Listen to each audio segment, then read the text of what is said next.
රෝහලට ගේනවා කාන්තාවක්. ඒ කාන්තාව එක්කන් එන්නේ එයාගේ හස්බන්ඩ්යි පුතයි දුවයි සහ පුතා බඳින්න ඉන්නේ ගෑන් ළමයයි. ගේන්නේ වතුර පෙවිලා මුහුදේ නාන්න ගිහිල්ලා ඒ කාන්තාව අන්ත්‍රා වෙනවා.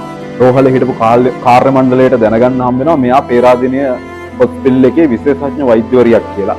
එයාගේ හස්බන්ඩ් කෑ ගග හඬනවා. එයාත් වෛද්‍යවරයෙක්, විශේෂඥ වෛද්‍යවරයෙක්. ඒක හොඳම කතාව ඒක නෙමෙයි. එයාගේ පුතත් වෛද්‍යවරයෙක්, පුතා බඳින්න ඉන්න කෙනත් වෛද්‍යවරයෙක්. එයාගේ දුවත් එහෙමයි.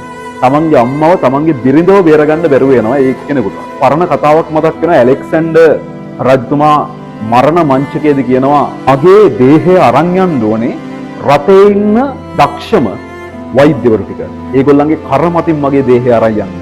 මිනි පෙට්ටියේ රවුන්ඩ් එකක් කවලා අත් දෙක එළියට දාගෙන තියෙන්න ඕනේ. මිනිස්සුන්ට පේන්න ඕනේ හිස් අතින් යන බව. දේහය අරන් යන්න ඕනේ. මං රැස් කරපු ධනය මහා පාරේ අතුරලා ඒ ධනය මතින් තමයි මගේ දේහය අරන් යන්නේ. ලෝකේ ඉන්න හොඳම දක්ෂම වෛද්‍යවරයන් හිටියත් රජෙක්ගේ ජීවිතයක්වත් බේරන්න හිස් අතින් තමයි අවසන් ගමන යන්නේ.